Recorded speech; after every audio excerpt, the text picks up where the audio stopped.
Last class में हम topic cover cover कर रहे थे मैरिज का। तो उसी को कंटिन्यू करेंगे आज, उसके ऊपर ही फर्दर हम और डिटेल्स में जानेंगे। तो कि क्या लव मैरिज वगैरह के योग कैसे बन देखते हैं, कुंडलियों पे किस तरह से उसको लगाना है। तो ये सारी चीजें करेंगे। तो आगे बढ़ने से पहले जो पीछे हमने अभी तक किया है, आपने वो वीडियो सुनी हो, उसमें कोई अगर आपको डाउट है या कोई चीज आप चाहते हो कि मैं बताऊं, तो वो प्लीज आप सवाल पूछिए। दमन मैम, पूजा मैम, आपको पिछले किए हुए करिकुलम में जितना कुछ हमने अभी तक किया है वो मैरिज वाला नहीं, उसके पहले भी जो चीजें की हैं उसमें अगर कोई डाउट है तो प्लीज आप बताइए।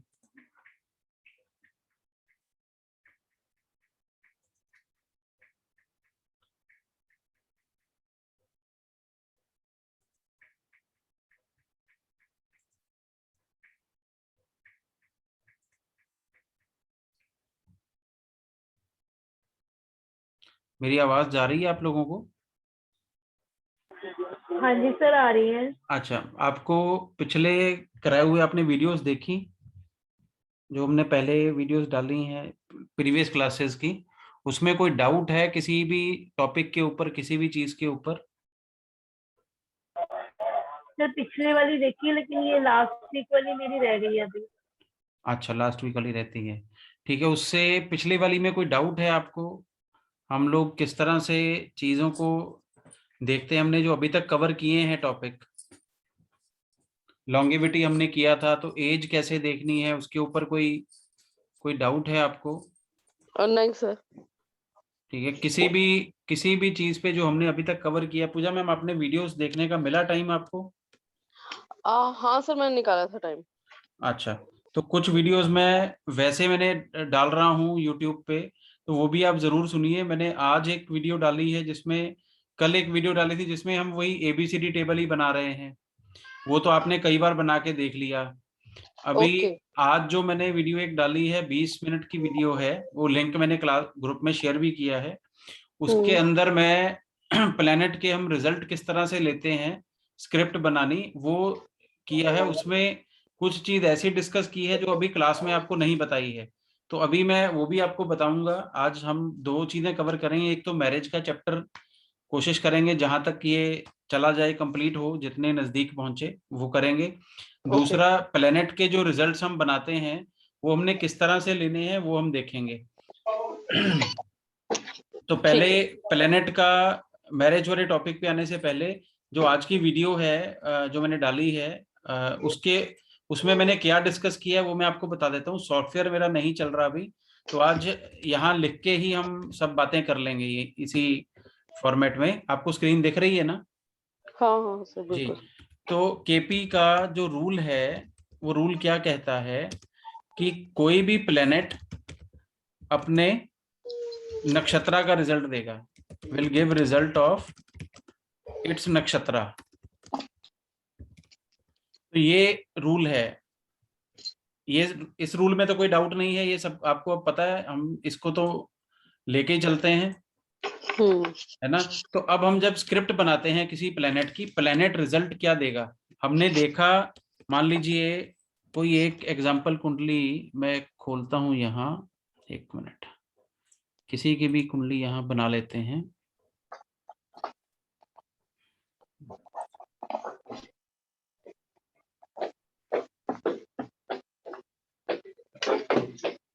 ये स्क्रीन दिख रही है आपको?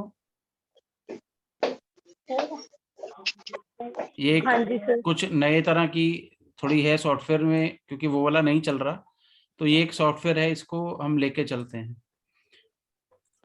अब यहाँ पे हमने प्लैनेट्स का सिस्टम बनाया। अब हम नॉर्मली क्या करते हैं, अब ये प्लैनेट है केतु, मान लीजिए ये, इसकी राशि है एरीज, साइन लॉर्ड एरीज का मालिक मंगल, स्टार लॉर्ड केतु, और सब लॉर्ड है सैटर्न। हम यहां तक अभी तक कहानी देख रहे थे, जितनी भी हमने चर्चा की है अभी तक पीछे, हम सब लॉर्ड के आगे नहीं गए कहीं भी। ठीक है, ये यहां तक अब हम लोग सेम पेज पे हैं। हमने अभी तक क्या देखा कि केतु अपने स्टार लॉर्ड का रिजल्ट देगा, जो केतु का स्टार लॉर्ड यहाँ केतु ही है और सब लॉर्ड सैटर्न है। इसके आगे की कहानी नहीं करी हमने अभी तक। अब हम केपी के प्रिंसिपल के ऊपर जब आएंगे प्रॉपर कि किस तरह से प्लेनेट रिजल्ट देगा, तो इस कुंडली में हम केतु की जगह प्लेनेट कोई और उठा लेते हैं, वीनस को उठाते हैं, या हाँ वीनस को ले लेते हैं। तो वीनस में, वीनस का स्टार लॉर्ड कौन दिख रहा है आपको? यहाँ पे मरकरी सामने विजिबल है। वीनस का स्टार लॉर्ड ये लिखा है मरकरी है। यस। तो हमने लिखा वीनस, प्लेनेट वीनस, नक्षत्र मरकरी, ये तो हो गई। अब हम नॉर्मली अभी तक क्या लिख रहे थे, सब लॉर्ड इसका कौन है, वहां तक की कहानी हम देख रहे थे। सब लॉर्ड हम देखते, वीनस का स्टार लॉर्ड है मरकरी, सब लॉर्ड है राहु।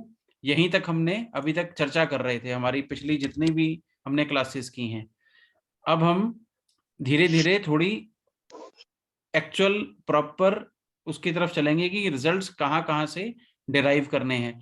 तो अब हम ना, हमारा जो ये रूल है planet will give result of it's नक्षत्र, अब इसको जो सबलॉर्ड वाला प्लेनेट है राहु, उसके ऊपर ये रूल एप्लीकेबल होगा कि नहीं होगा। हमने वीनस के लिए तो ये लगा लिया रूल, हमने वीनस के ऊपर ये रूल लगाया कि वीनस अपने नक्षत्र का रिजल्ट देगा मरकरी का। लेकिन ये सेम रूल हमने जब राहु को एज अ सबलॉर्ड देखा, इस पे वो रूल हमने एप्लीकेबल नहीं किया अभी तक। तो हमें अब फर्दर गोइंग कोई भी हम स्क्रिप्ट बनाएंगे, नक्षत्र ऑफ सबलॉर्ड को भी उठाएंगे। तो नक्षत्र ऑफ सबलॉर्ड, अब राहु किस नक्षत्र में है वो हमें इस कुंडली में देखना है। ये है राहु, तो राहु बाय चांस राहु के नक्षत्र में ही है। यहाँ राहु अपने ही नक्षत्र में है, तो यहाँ पे राहु आ जाएगा। अब यहाँ राहु की जगह जुपिटर होता, यहाँ पे हम एक बार मान लेते हैं कि जुपिटर है यहाँ पे सब लॉर्ड। ठीक है, हम एग्जाम्पल समझने के लिए, ताकि समझने में आसानी हो कि इसमें डिफरेंस क्या आएगा, है ना। तो आप हम मान के चलते हैं कि इसमें राहु का जो स्टार लॉर्ड है वो जुपिटर ही है, हम सब लॉर्ड को इधर खींच लेते हैं। तो अब जब हम मरकरी का और वीनस का इनका रिजल्ट बनाएंगे, स्क्रिप्ट यहाँ पे बनी है उन्हीं को यूज कर लेते हैं। यहाँ पे मरकरी 414 बता रहा है, ये चार्ट में आ जाते हैं। मरकरी कहाँ है, चौथे घर में बैठा है, इसकी राशि यहाँ है, तो 14, इसमें तो कोई डाउट नहीं है ना, ये मैं फटाफट से बना दूं इसको। मरकरी 1 और 4 का रिजल्ट कैसे देगा दमन मैम, ये तो पता है। तीसरी राशि यहाँ है, 6वीं राशि यहाँ है, और बैठा चौथे घर में ही है। तो मरकरी 1-4 का रिजल्ट देगा। वीनस, अब इस यहाँ पे देखें वीनस कहाँ बैठा है, वीनस है 5वें भाव में, उसकी राशि एक यही है 5वें भाव में, दूसरी है 12वें भाव में, तो 5-12 का रिजल्ट वीनस देगा, 5 और 12। अब राहु क्या रिजल्ट देगा वो हम सॉफ्टवेयर में जो बना है उसी को उठा लेते हैं। राहु यहाँ पे इन्होंने 4 लिखा है, चौथे भाव में रिजल्ट दे रहा है। हम उसको अभी एज इट इज उठा लेते हैं एग्जाम्पल के लिए कि 4 चौथे घर का रिजल्ट देगा। और जुपिटर कहाँ का रिजल्ट देगा वो भी बनाया है इन्होंने, 7, 11, 7, 10 का। तो 11, 7, 10। अब 11, 7, 10 कैसे आया, यहाँ चार्ट में देख लेते हैं एक बार। जुपिटर 11वें भाव में बैठा है, 7वें में उसकी एक राशि है और 10वें में उसकी दूसरी राशि है। तो 7, 10 और 11 ये जुपिटर के कॉम्बिनेशन हो गए। अब जब हम प्लेनेट को लिखेंगे, मुझे स्क्रिप्ट बनानी है वीनस, मैंने यहां लिखा ये प्लेनेट किसका रिजल्ट देगा। तो प्लेनेट वीनस को जब हम लिखेंगे तो इसके नक्षत्र के रिजल्ट को वीनस में इंक्लूड करके लिखेंगे। तो वीनस की स्क्रिप्ट बनेगी 1, 4, 5, 12। अब सबलॉर्ड राहु, अब राहु में हमने यहाँ पे नीचे जुपिटर फिट कर दिया। हमने राहु का नक्षत्र जुपिटर है, तो राहु की स्क्रिप्ट लिखी जाएगी 7, 10, 11 और 4। अब इसको डिकोड करना है कि ये इस तरह मैंने क्यों लिखा है। प्लेनेट रिजल्ट देगा अपने नक्षत्र के, तो वीनस सबसे पहले रिजल्ट देगा फर्स्ट और फोर्थ हाउस के, तो 1 और 4 घर के रिजल्ट मिलेंगे वीनस के सबसे पहले। फिर वो रिजल्ट देगा अपनी प्लेसमेंट के और अपनी राशि के 5, 12 के, 1, 4 और 5, 12। सबलॉर्ड राहु सबसे पहले अपने नक्षत्र का रिजल्ट देगा, तो 7, 10 और 11 के रिजल्ट पहले आएंगे और चौथे घर का रिजल्ट बाद में मिलेगा। अब जब हम प्लेनेट की फंक्शनिंग देखेंगे कि ये प्लेनेट मुझे मान लीजिए 4th हाउस पहले एक्टिवेट हो रहा है, अगर कोई व्हीकल परचेज या प्रॉपर्टी परचेज के लिए हमें सवाल पूछेगा, तो वीनस एज अ प्लेनेट, क्योंकि इसका स्टार लॉर्ड 1, 4 दे रहा है और सब लॉर्ड पे भी 4, 11 है, तो ये पॉजिटिव रिजल्ट देगा। तो 1, 4 को हम स्ट्रॉन्ग मान के चलेंगे। जैसे हमने ABCD बनाया था ना, हमने बनाया था ABCD टेबल, तो A वाला सबसे स्ट्रॉन्ग, B वाला उससे, C वाला वीक, D वाला ज्यादा वीक। उसी तरह नक्षत्र को जो पावर देंगे हम, जो नक्षत्र रिजल्ट देगा वो स्ट्रॉन्ग लिखेंगे, प्लेनेट वीक रिजल्ट देगा, यहाँ वेरी स्ट्रॉन्ग आएगा, और यहाँ पे ये रिजल्ट वेरी वेरी स्ट्रॉन्ग आएगा। तो हम जब प्लेनेट की स्क्रिप्ट लिखेंगे वो इस तरह से लिखेंगे, कहीं पे भी लिखनी होगी।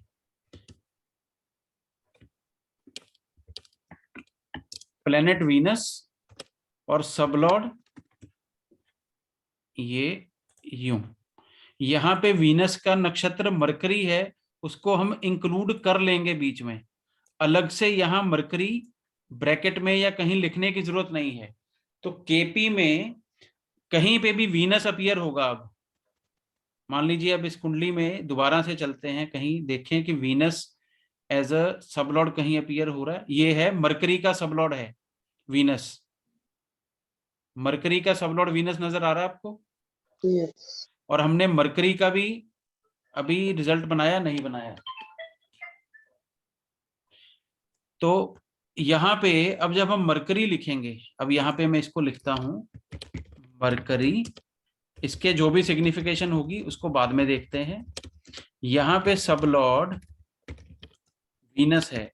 अब वीनस को नॉर्मली जो अभी तक हमने किया था उसमें हम क्या ले रहे थे, वीनस की क्या सिग्निफिकेशन उठा रहे थे। अब यहाँ इस कुंडली में देखो, वीनस 5, 12 का रिजल्ट देगा। 5वें Yes. भाव में बैठा है, राशि उसकी एक 5वें भाव में है, दूसरी 12वें भाव में है, तो 5, 12 पे हम कहानी खत्म कर देते वीनस की। 5, 12 पे हम वीनस के नक्षत्र को, जो कि मरकरी है, उसको इंक्लूड नहीं कर रहे थे रिजल्ट में देखने के लिए, अभी तक जो हमने किया था। सही है? यहाँ पे यहाँ तक समझ आ गया? अब हमने जब इस तरह से, ये एक्चुअल स्क्रिप्ट है केपी एस्ट्रोलॉजी के हिसाब से, तो हम अब यहाँ पे इसको इस तरह से, जहां पे भी अब वीनस लिखना होगा हम 1, 4, 5, 12 लिखेंगे।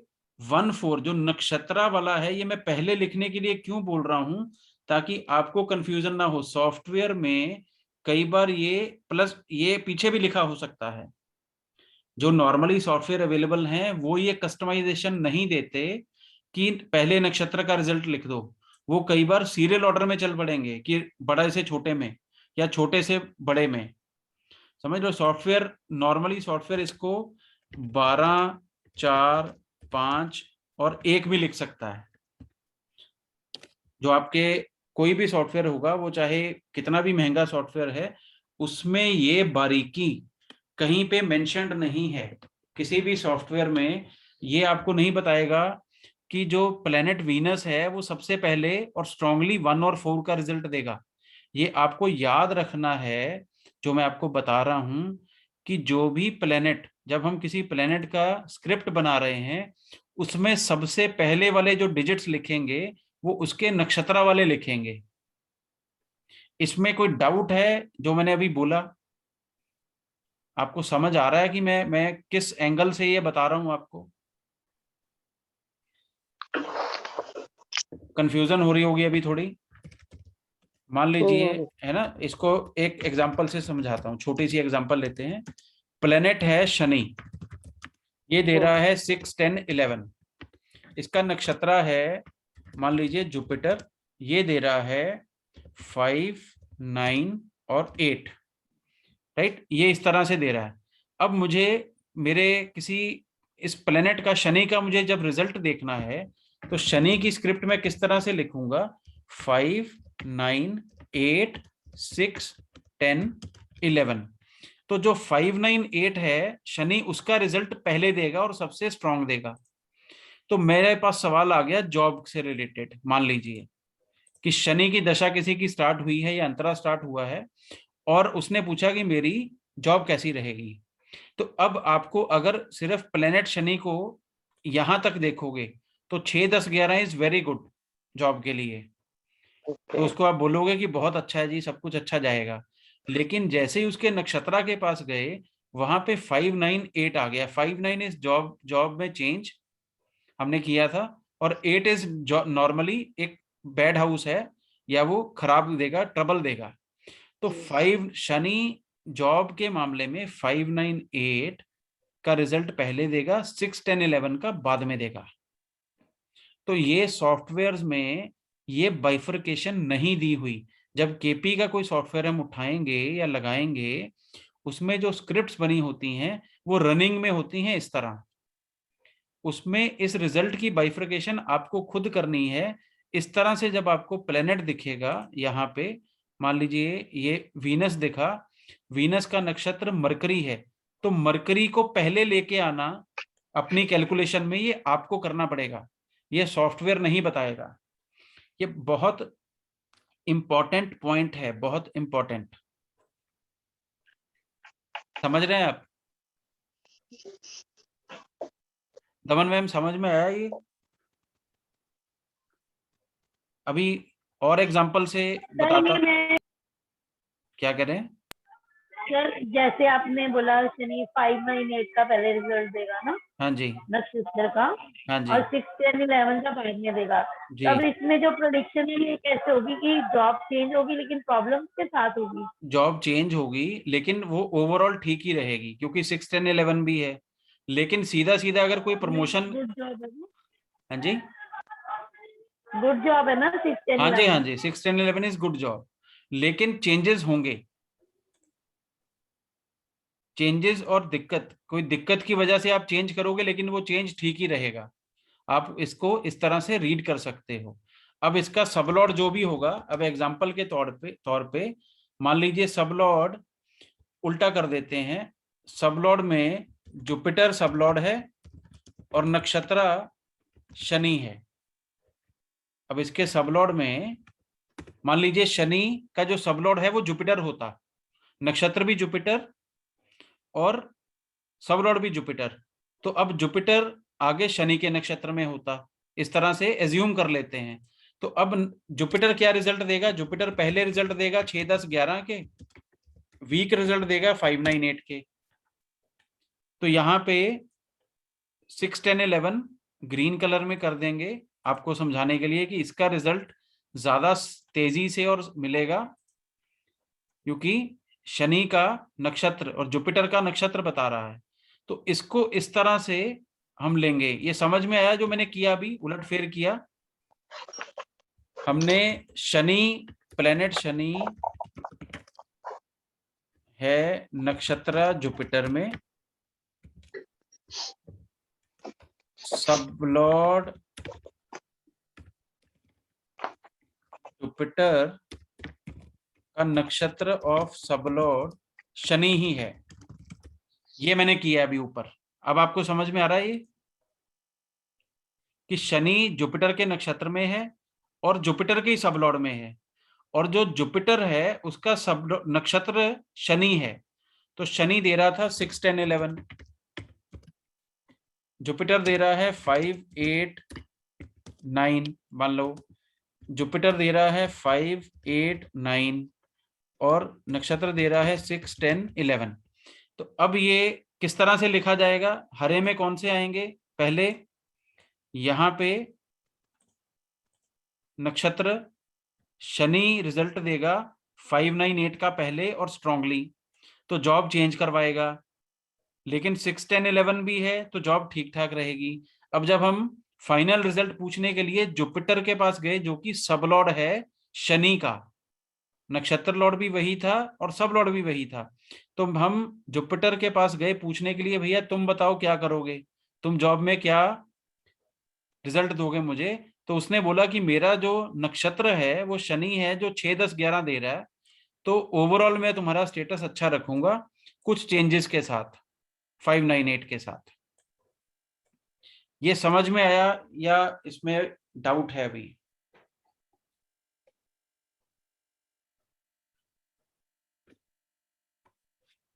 इसको और एक एग्जांपल से समझने की कोशिश करते हैं। सर ये नक्षत्र और सबलोट शनि 6, 10, 11 जो लिखा है, ये मेरा स्किप हो गया, क्या है इसका मतलब क्या था? अच्छा, दोबारा से बताता हूँ। हमने अभी तक जो भी हम स्क्रिप्ट बना रहे थे, केपी का रूल है, एक जो भी प्लेनेट है वो अपने नक्षत्र का रिजल्ट देगा, इसमें कोई डाउट तो ये नहीं है? समझ आ गया, सबलोट तक समझ आ गया, उसके बाद जो आपने शनि हाँ लिखा। हाँ, अभी अभी वही बताता हूँ। अब हमारे सामने जब कोई भी कुंडली आएगी तो उसमें एक प्लेनेट होगा जिसका रिजल्ट हमें चेक करना है। मान लो किसी की वीनस की महादशा है, वीनस 5, 12 यहाँ पे ये सामने स्क्रीन पे दे रहा है, वीनस 5, 12 दे रहा है, वीनस 5 और 12 भाव का रिजल्ट दे रहा है इस कुंडली में। वीनस का नक्षत्र जो है वो मरकरी है, मरकरी 1 और 4 का रिजल्ट दे रहा है। तो हम जब स्क्रिप्ट बनाएंगे प्लेनेट की, तो एक प्लेनेट अपने नक्षत्र का रिजल्ट देगा सबसे पहले। तो नक्षत्र का रिजल्ट जो देगा वो किस तरह से देगा? वो इस तरह से देगा, ये हमने इस तरह से स्क्रिप्ट लिखेंगे, 1 और 4 का रिजल्ट पहले मिलेगा, 5 और 12 का रिजल्ट बाद में मिलेगा। तो जब प्रॉपर्टी से या व्हीकल से रिलेटेड मैटर्स के ऊपर हम आएंगे तो वीनस स्ट्रांगली काम करेगा 1, 4 की वजह से, क्योंकि 1, 4 उसके नक्षत्र ने दिया है। अब वीनस का जो सबलॉर्ड है वो राहु है, तो हम राहु को देखते हैं, राहु चौथे भाव में बैठा है मान लीजिए इस कुंडली में, तो उसकी कोई युति नहीं है, कोई कुछ नहीं है, वो 4th का ही सिग्निफिकेटर है इकलौता। और राहु का अब चौथी चीज जो हमने जोड़ी है आज, जो इंपॉर्टेंट है, राहु भी तो अपने नक्षत्र का ही रिजल्ट देगा ना। जब वीनस के ऊपर हमने ये रूल अप्लाई किया, अ planet will give result of it's नक्षत्र, वो सेम रूल राहु के ऊपर भी आएगा, Rahu will give result of it's नक्षत्र। तो राहु का नक्षत्र जो भी प्लेनेट होगा, वो जो भी नंबर सिग्निफाई करेगा, उसका रिजल्ट पहले देगा राहु, अपने प्लेसमेंट का रिजल्ट बाद में देगा। तो इस तरह से ये मैंने बनाया। फिर हमने एग्जांपल ली कि एक प्लेनेट है शनि, उसका नक्षत्र है जुपिटर, शनि अपने नक्षत्र का रिजल्ट देगा 5, 8, 9 का, और बाद में देगा अपनी प्लेसमेंट और उसका वीक रिजल्ट देगा। तो ये हमने लिखा 5, 8, 9 पहले और 6, 10, 11 बाद में। ये समझ आ गया यहां तक?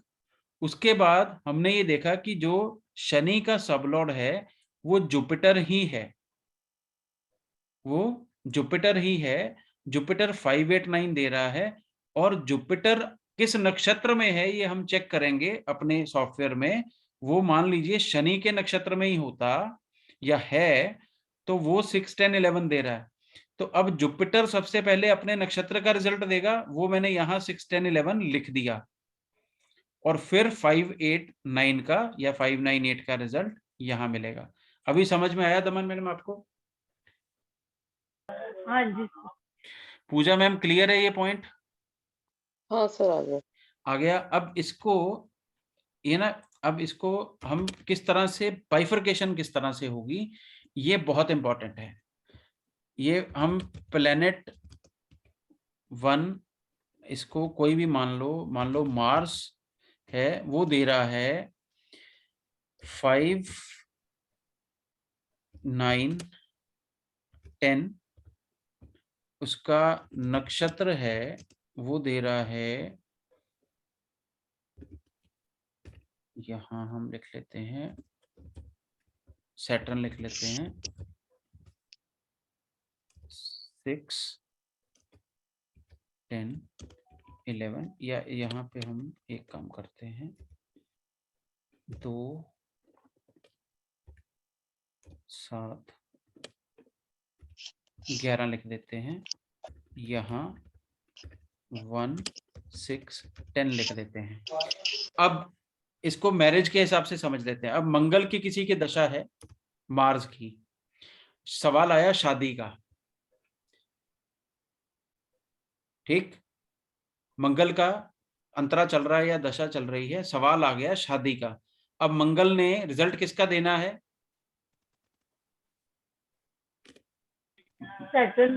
सैटर्न का। तो मंगल सबसे पहले रिजल्ट किसका देगा? 1, 6, 10 का। और उसके बाद रिजल्ट किसका देगा? 2, 7, 11 का। तो शादी के मामले में मंगल पॉजिटिव रिजल्ट देगा या नेगेटिव रिजल्ट देगा?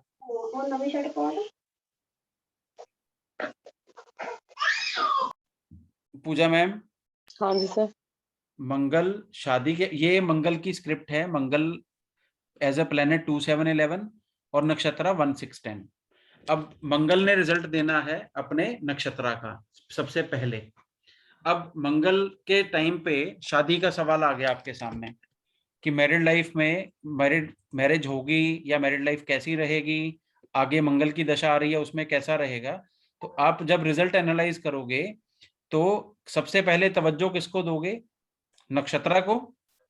तो 1, 6, 10 और 2, 7, 11 का रिजल्ट मंगल वीक देगा। तो इसकी मैरिड लाइफ कैसी चलेगी?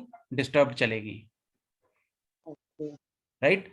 अब इसी तरह अगर ये मंगल, अब मंगल हमने अभी तक जो किया था, प्लेनेट देखा, उसका नक्षत्र देखा, अब उसके सबलॉर्ड के ऊपर आते हैं। तो मंगल है, मंगल का सबलॉर्ड है, मान लो वीनस लगा लेते हैं, वीनस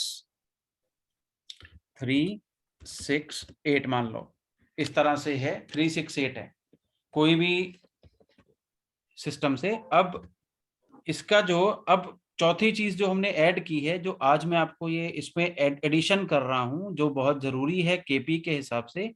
अब वीनस भी तो अपने नक्षत्र का रिजल्ट देगा, तो हमें नक्षत्र ऑफ सब लॉर्ड वीनस यहाँ पे मेंशन करना है। उसको हम मान के चल लेते हैं वो मरकरी है, मरकरी 4, 7, 11 दे रहा है मान लीजिए। तो अब जब हम स्क्रिप्ट लिखेंगे तो मार्स में हमने, मार्स के रिजल्ट में हमने इन दोनों को इंक्लूड कर लिया, ये हमने यहां यूज कर लिया। पहले नक्षत्र लिखेंगे 1, 6, 10 और फिर लिखेंगे प्लेनेट, फिर यहाँ पे सबलॉर्ड लिखा वीनस। अब वीनस में पहले क्या लिखेंगे? 4, 7, 11, 3, 6, 8। अब वीनस, इस तरह से वीनस की स्क्रिप्ट लिखी जाएगी। तो किसी भी जेन्युइन केपी के सॉफ्टवेयर में जब आप बनाओगे कुंडली, मैं आपको एक ऐप भेजूंगा, आप उसको यूज करना। आप जब केपी एस्ट्रोलॉजी का खोलोगे कॉलम, उसमें इसी तरह से प्लेनेट लिखे होंगे। जब आप टेबल बने होंगे उसमें, रेडीमेड टेबल जो बनते हैं आपको, तो अब आपको ये देखना पड़ेगा उसमें कि कौन सा हाउस का रिजल्ट स्ट्रांग मिलेगा, कौन से हाउस का रिजल्ट वीक मिलेगा उस प्लेनेट से। इसको देखने के लिए हम किसको देखेंगे? कि नक्षत्रा के क्या कॉम्बिनेशंस हैं, वो हमें बाइफरकेट करने पड़ेंगे खुद से, सॉफ्टवेयर नहीं बताएगा। वो सॉफ्टवेयर इस तरह से स्क्रिप्ट दिखा देगा बस।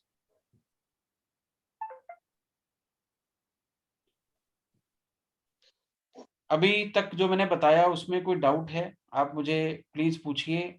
ये इसके बाद हम आगे बढ़ेंगे, क्योंकि यहाँ अगर ये आपके पल्ले नहीं पड़ा या इसमें कुछ भी डाउट है, मैं 10 बार बताने को तैयार हूँ, समझाने को तैयार हूँ, क्योंकि इसके ऊपर हमारी प्रेडिक्शन टिकी हुई है, ये बेस आधार है।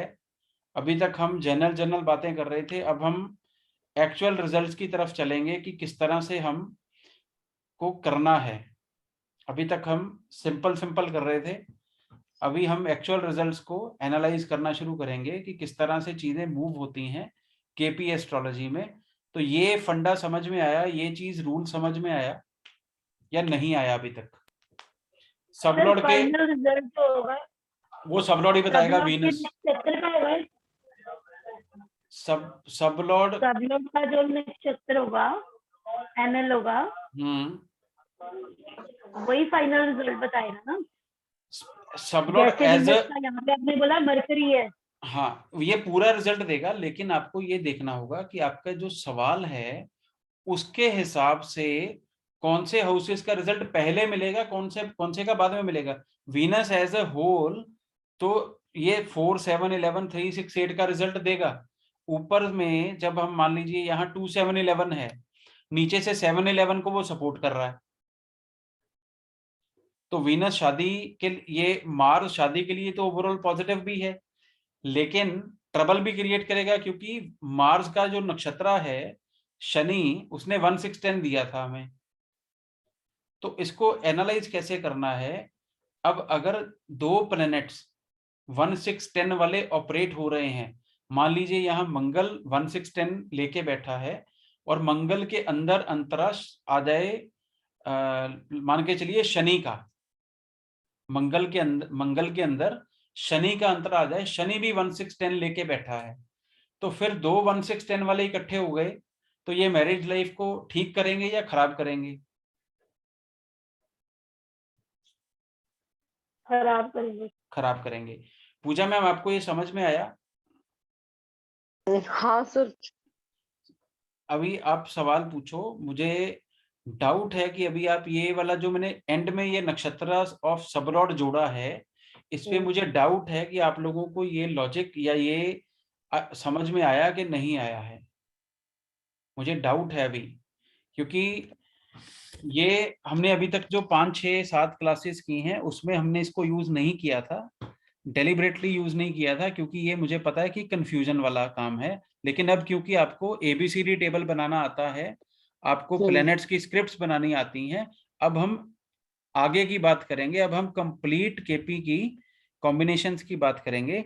तो हमारा जो रूल है, नक्षत्र will give result, planet will give result of it's नक्षत्र, उसको सबलॉर्ड पे भी लगाएंगे, उसको सबलॉर्ड वाले प्लैनेट के ऊपर भी लगेगा। ठीक है? ये इस तरह से हमें एनालाइज करना है, इसी तरह से हमें स्क्रिप्ट बनानी है। अब हम, मेरे पास आज सॉफ्टवेयर चल नहीं रहा, नहीं तो मैं आपको उसमें हम देखते हैं कि ये इसी तरह से मेंशन्ड है। आप पुरानी वाली में आप देखना, अगर किसी में आपको खुला मिले, या मैं आपको स्क्रीनशॉट भेजूंगा ग्रुप में, आप देखना हमारे जितने भी प्लैनेट्स लिखे हैं केपी में, जब हम केपी चार्ट खोलते हैं उसमें जनरल सिग्निफिकेटर्स और प्राइम सिग्निफिकेटर्स ऐसे करके चार्ट बने हैं, उसमें प्लैनेट को नक्षत्र के साथ ही लिखा जाता है, नक्षत्र के नंबर्स के बिना वो मेंशन नहीं होता वहां। तो आपको जब कोई भी सॉफ्टवेयर हम देखेंगे उसमें वीनस इसी तरह से लिखा मिलेगा, उसमें बाइफरकेशन नहीं दी होगी जब ये टेबल बना होगा कि ये 1, 4 मरकरी की वजह से आया है, ये नहीं लिखा होगा उसमें। ये आपको ध्यान होना चाहिए कि इसमें वीनस के नक्षत्र मरकरी का 1, 4 है ये, और ये स्ट्रांगली 1, 4 का रिजल्ट देगा। यहाँ राहु में जब स्क्रिप्ट बनेगी तो उसमें जुपिटर इंक्लूडेड होगा, खुद से ओके। खुद से इंक्लूड होगा, उसको आपको अलग से कहीं पे भी लिखा नहीं होगा, मेंशन्ड नहीं होगा। आई विश कि हमारा सॉफ्टवेयर चल जाए। मैं एक बार फिर ट्राई मारता हूँ, मैं ये आपको दिखाना चाहता हूँ। एक मिनट, मैं अभी लगा के देखता हूँ, कई बार गोचर थोड़ा सा ठीक हो जाता है तो शायद चल जाए सॉफ्टवेयर।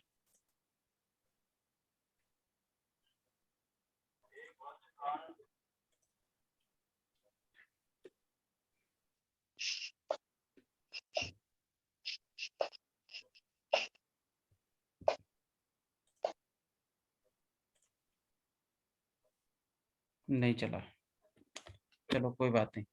अभी यहाँ हम मान लीजिए किसी की भी कुंडली खोल लेते हैं यहाँ। अब ये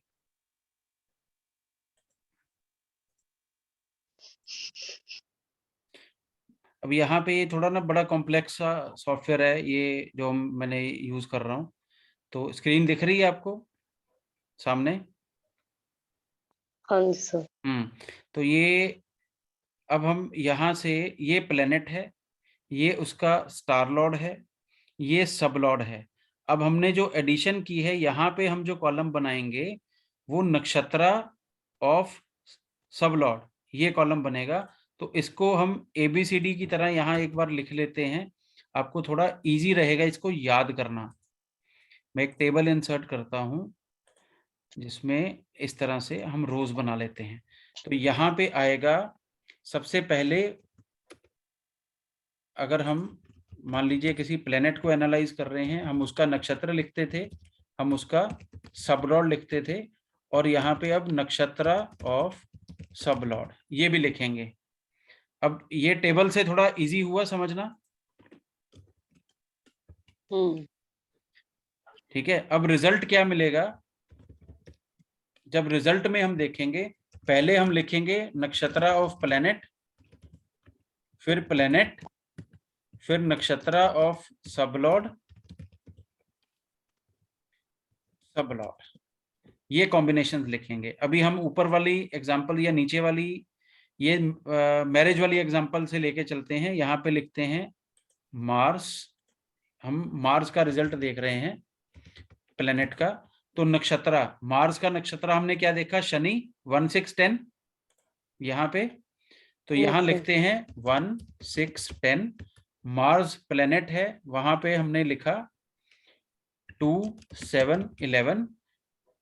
नक्षत्र ऑफ सबलॉर्ड, तो वीनस का नक्षत्र है मरकरी, वो 4 7 11 दे रहा है।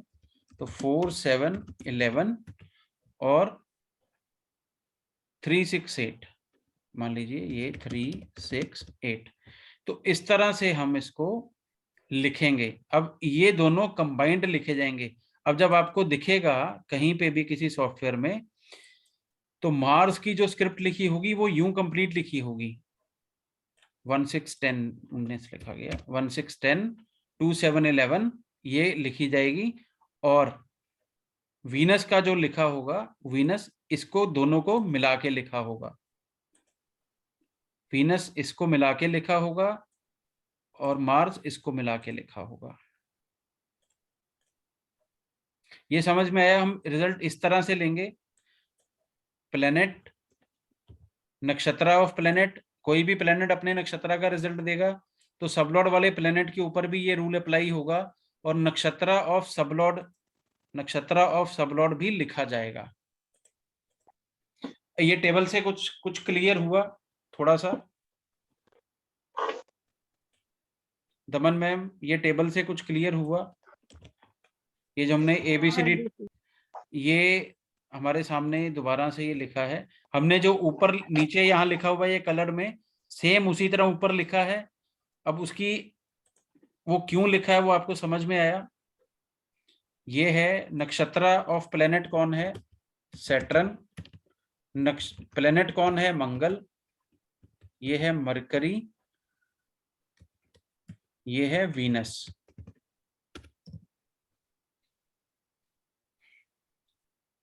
आपको सॉफ्टवेयर में कैसे लिखा हुआ मिलेगा? सिंपल, बिना किसी रंग रोगन के यूं लिखा होगा, मंगल प्लेनेट है, यहाँ पे एक ऐसे अब एक टेबल और इंसर्ट करता हूँ, आपको उससे और थोड़ा क्लियर हो जाएगा। ये रुको, यहाँ पे इंसर्ट किया टेबल। प्रोसीड में भी ऐसे ही है सर? हाँ जी, हाँ जी, मैं वही बता रहा हूँ, 1 मिनट रुको, मैं आपको बताता हूँ। यहाँ 3, तभी मैं आपको बता रहा हूँ कि वो फिर आपको कंफ्यूजन हो जाएगी। अगर मैं ये नहीं बताऊंगा तो आप कंफ्यूज हो जाओगे। तो प्लेनेट, ये आ गया मार्स, यहाँ पे हम लिखेंगे 1, 6, 10, 2, 7, 11 और ये उसका सबलॉर्ड।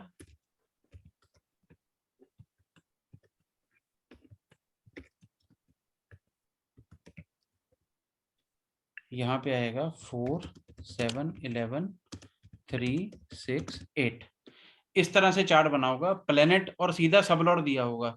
इसमें वो केपी के सॉफ्टवेयर्स में नक्षत्र को अलग से मेंशन नहीं किया जाता इस तरह से। वो जब प्लेनेट दिखते हैं हमें, ये जिस तरह से ये प्लेनेट बने हैं इस तरह से होगा, लेकिन अलग से लिखा नहीं जाता कि इसमें इंक्लूडेड ही है नक्षत्र का रिजल्ट। ये आपको किसी भी सॉफ्टवेयर में इस तरह से स्क्रिप्ट लिखी मिलेगी, या आपको जब लिखनी है तो आप इस तरह से बनाओगे स्क्रिप्ट प्लेनेट की। पूजा मैम, आप अपनी वो बोलो जरा, मैं आपको आपको एग्जांपल से देता हूँ। 1 मिनट, 1 मिनट, यहाँ पे ऐड करते हैं। आप मुझे कोई, आप अपनी कुंडली दो। 1 मिनट, क्या डेट ऑफ बर्थ है आपकी? मेरी थी सर, मेरी है 26 अगस्त 1983। 26 अगस्त 83 1983। टाइम 2:50 रात के AM। 2:50 AM। और सिटी कौन सी है? लुधियाना। लुधियाना। ओके,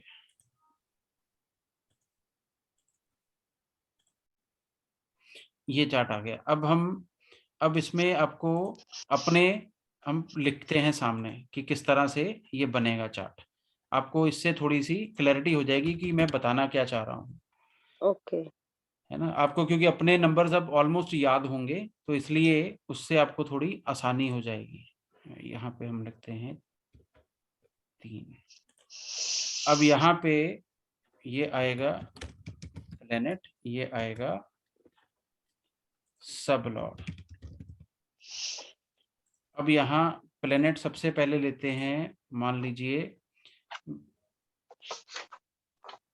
केतु ले लेते हैं। ओके। ठीक है, केतु प्लेनेट है। अब यहाँ से केतु को उठाएं हम। केतु कहाँ पे है? ये रहा अच्छा। केतु को हम कहाँ से उठाएंगे? राशि चार्ट से उठाना ना। तो केतु जुपिटर के साथ में है, तो ये सबसे पहले जुपिटर के नंबर उठा लेगा। तो जुपिटर के क्या नंबर है आपकी कुंडली में, वो हम यहाँ से अगर देखें तो जुपिटर 5, यस। 5, 7, 10। तो केतु ने सबसे पहले नंबर उठाए 5, 7, 10 के। ठीक, फिर उसके बाद केतु के ऊपर किसी की दृष्टि है? 1, 2, 3, 4 नहीं है। मंगल की राशि में है, तो मंगल के सारे नंबर ये उठा लेगा केतु। ओके। मार्स के नंबर उठा लेगा। मार्स के नंबर कौन कौन से हैं? मंगल कहाँ बैठा है? एक राशि तो 6 घर में है, 6। मंगल कहाँ बैठा है? यहाँ 1 में, 1, 6। और इसकी दूसरी राशि 1, 6, 11। 11। तो 1, 6, 11, 1, 6, 11। अब ये 5, 7, 10, 1, 6, 11। अब यस। ये हो गई केतु की स्क्रिप्ट। अब केतु किस नक्षत्र में है? मंगल के। ठीक है। मंगल के नक्षत्र में है। तो अब यहाँ पे 1, 6, 11 हम ऑलरेडी ले चुके हैं मंगल का। ठीक है। ठीक है, तो मंगल का अब यहाँ पे प्लेनेट, अब हमने जो यहाँ आएगा केतु प्लस मार्स, उसका जो नक्षत्र है उसका रिजल्ट इसमें लिखा गया है। ये आ गया केतु प्लस मार्स, जो उसका नक्षत्र है। ठीक है। आपको सॉफ्टवेयर में क्या दिखेगा, अकेला केतु लिखा होगा, और ये हाउसेस दिए होंगे सामने, उसमें इंक्लूडेड क्या होगा, उसका नक्षत्र भी इंक्लूडेड है। ठीक है। ठीक है, ये आपको स्क्रिप्ट दिखेगी इस तरह से। अब सबलॉर्ड पे, अब आपका केतु का सबलॉर्ड कौन है, केतु का सबलॉर्ड है जुपिटर। ठीक, जुपिटर है 5 7 10, 5 7 10, और जुपिटर का नक्षत्र कौन है, जुपिटर का नक्षत्र मंगल है ना, सैटर्न है। जुपिटर का नक्षत्र सैटर्न है 4 8 9, तो यहाँ पे 4 8 9। अब सबलॉर्ड जुपिटर प्लस सैटर्न, ये इस तरह से स्क्रिप्ट बनी होगी। आप एस्ट्रोसेज में या कहीं पे भी अगर आप बनाओगे तो वो इस तरह से रिजल्ट आपको लिखे होंगे, उसमें ये इंक्लूडेड होते हैं नक्षत्र। केपी में, नाड़ी में, अगर हम नक्षत्र नाड़ी, उसमें ना 2-3 टेबल्स हैं, एक केपी टेबल है, एक नक्षत्र नाड़ी टेबल है। आपने अगर आप नॉर्मली देखें जहां पे तीन लेवल पे दिया हुआ है ना, जहां पे ये नक्षत्र नहीं दिया हुआ, सिर्फ यही दिया है, वो केपी एस्ट्रोलॉजी नहीं है। जहां पे सिर्फ यहां तक की कहानी दी है, वो केपी एस्ट्रोलॉजी नहीं है, वो नाड़ी एस्ट्रोलॉजी है। जो नक्षत्र नाड़ी करके एक कॉलम है, वहां पे आपने अगर देखा हो एस्ट्रोसेज में, नक्षत्र नाड़ी करके एक कॉलम बनता है, तो वो केपी पर आधारित अलग लाइन ऑफ एस्ट्रोलॉजी है, जहां पे मार्स, सैटर्न, वीनस, मतलब प्लेनेट, नक्षत्र और सबलॉर्ड की बात होगी। वो नक्षत्र नाड़ी का टेबल है, केपी का टेबल आपको इस तरह से मिलेगा, जिसमें नक्षत्र इंक्लूड होगा। अब जहां जहां पे हमें केतु दिखेगा, वहां वहां हम ये सारी चीजें लिख देंगे। वहां हमने एक बार बना लिया। अब यहाँ पे हमने जुपिटर की स्क्रिप्ट जो बनी एज अ प्लेनेट, वो क्या बनेगी, ये वाली सारी। ओके। ये जुपिटर की स्क्रिप्ट है। अब क्योंकि जुपिटर यहाँ पे एज अ सबलॉर्ड आया, तो सेम स्क्रिप्ट वहां हम चिपका देंगे। अब इसके आगे हम और चलते हैं, यहाँ आ जाओ, सन की स्क्रिप्ट बनाते हैं। सन केतु के नक्षत्र में है, इसका स्टार लॉर्ड केतु है, सन और केतु। तो सन जब बनाएंगे कि सन किस किस का रिजल्ट देगा, तो केतु के रिजल्ट देने हैं। केतु के हमने ये रिजल्ट बनाए हैं, ऑलरेडी बना चुके हैं हम। केतु के हम ये रिजल्ट बना चुके हैं, 5 7 10 1 6 11। और सन की अपनी प्लेसमेंट कहाँ पे है, आपकी कुंडली में कहाँ बैठा है मैडम सन, सेकंड हाउस में। सेकंड हाउस में। उसकी राशि कहाँ पड़ी है, 3 में। यस। 2 और 3। ठीक, तो सन 2 और 3 का रिजल्ट देगा, तो यहाँ पे 2 और 3 भी आ जाएगा।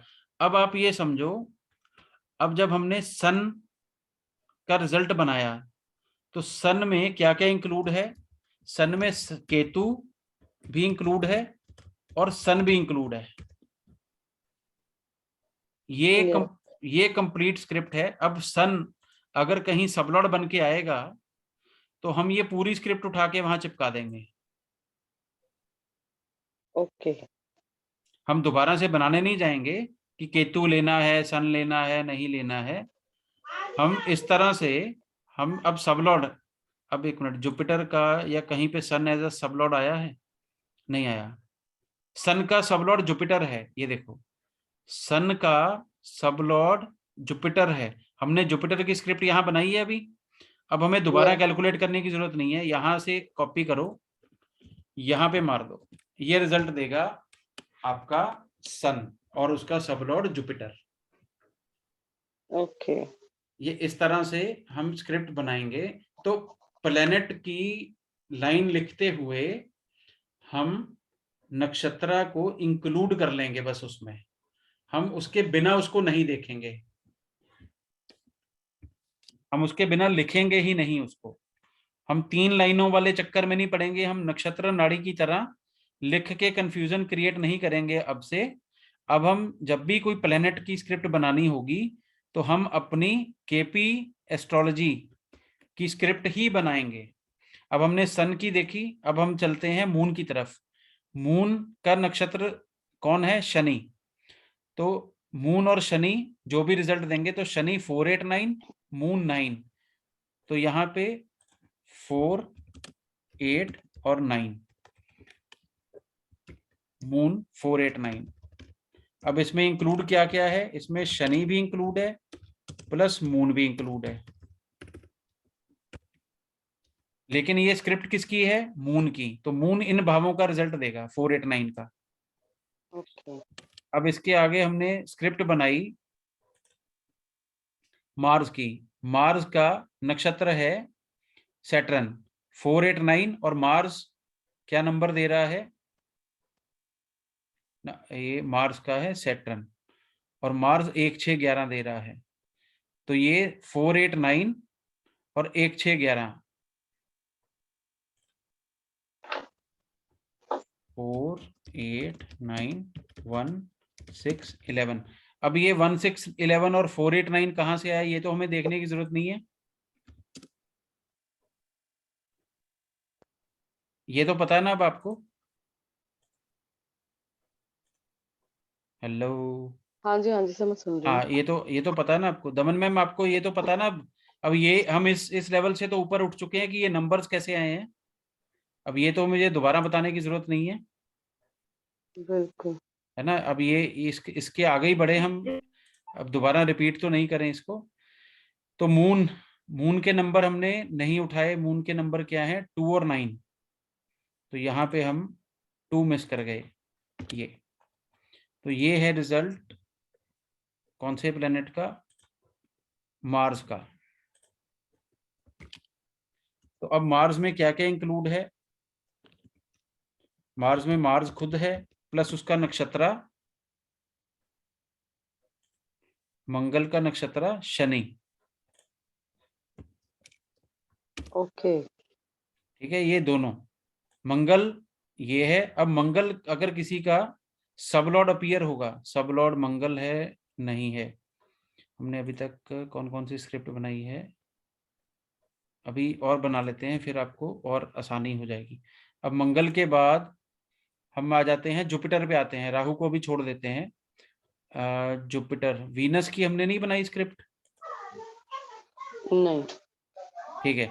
वीनस है केतु के नक्षत्र में, वीनस और केतु। तो केतु का रिजल्ट हमने यहाँ बनाया था, यस, सुपर। है ना। केतु का ये रिजल्ट ये हमने बनाया था। यहाँ केतु आ गया प्लस वीनस की सिग्निफिकेशन लेनी है। तो वीनस हमें क्या नंबर दे रहा है? 2 5 और 12,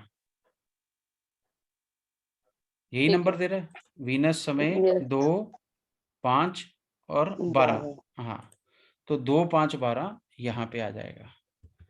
अब यहाँ पे 2 5 12 ये आ गई वीनस। अब इसको वीनस से आप समझने की कोशिश करना, मैं आपको बताता हूँ। Venus plus Ketu plus Venus में वीनस है वीनस। अब जब हम जॉब के बारे में इस कुंडली को एनालाइज कर रहे होंगे, जॉब के बारे में अगर हम आपकी कुंडली को देखें तो 6 10 11 वीनस में केतु की वजह से ज्यादा स्ट्रांगली एक्टिवेट हो रहा है। 5 12 हमने देखा था, 5 और 12 जो ये वाला कॉम्बिनेशन है, ये जॉब के लिए पॉजिटिव नहीं होता। ओके। तो वीनस, अब आप जब एनालाइज करोगे, अगर ये सारे नंबर्स ऐसे इस तरह से आपको दिखेंगे तो कंफ्यूजन क्रिएट होगी। अब जो मैं आपको बताने चाह रहा था कि वीनस पहले केतु का रिजल्ट देगा अपने नक्षत्र का, तो वो पहले 6 6 10 11 का रिजल्ट देगा, 7 10 11 का रिजल्ट देगा, 7 11 का रिजल्ट देगा। वो 5 12 की नेगेटिविटी का वीकली रिजल्ट देगा। ओके। वो पहले रिजल्ट देगा अपने नक्षत्र के। अब मंगल मंगल में शनि नक्षत्रा लॉर्ड है तो 489, तो 1611 का वीक रिजल्ट आएगा, 489 का स्ट्रॉन्ग रिजल्ट आएगा। ठीक है। अब यहाँ पे 489 का रिजल्ट, क्योंकि शनि मून शनि के नक्षत्र में है, तो 489 का रिजल्ट स्ट्रांगली मिलेगा, 29 का रिजल्ट लेट मिलेगा, वीक मिलेगा। इसी तरह से ये सारे हमें अब इस तरह से जब हम 9 के 9 प्लैनेट्स को यहाँ बना लेंगे, जो जो यहाँ सबलॉर्ड आएगा वो पूरे का पूरा कॉलम उठा के वहां पेस्ट कर देंगे। हम सिर्फ सबलॉर्ड को देखेंगे कौन सा प्लेनेट है। अब हमें दोबारा उसका नक्षत्र देखने की तो जरूरत नहीं है, क्योंकि हमने प्लेनेट लेवल पे बनाते हुए उसकी स्क्रिप्ट को हमने ऑलरेडी उसमें नक्षत्र इंक्लूड कर लिया। तो हमने केपी के पहले प्रिंसिपल की जो पूरी एप्लीकेशन है वो आज हमने अभी करके देखी है। ये आप अपनी कुंडली पे करके देखना, या आप सॉफ्टवेयर जो भी यूज कर रहे हो उसमें ये टेबल बने बनाए आते हैं, उन टेबल्स में आप इसको देखना।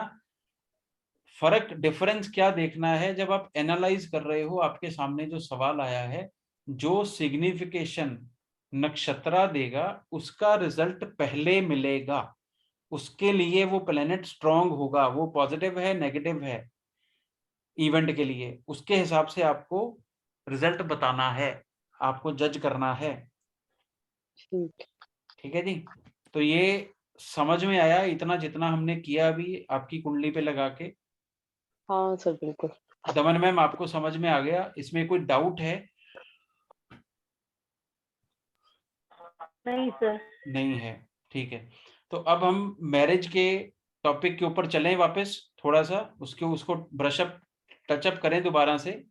अब हमने उसमें नॉर्मल मैरिज का तो हमने देख लिया था कि 2 7 11 हो, ये हमने देख लिया। Promise primary house of marriage 7th house है, सपोर्टिंग रोल में 2 और 11 है।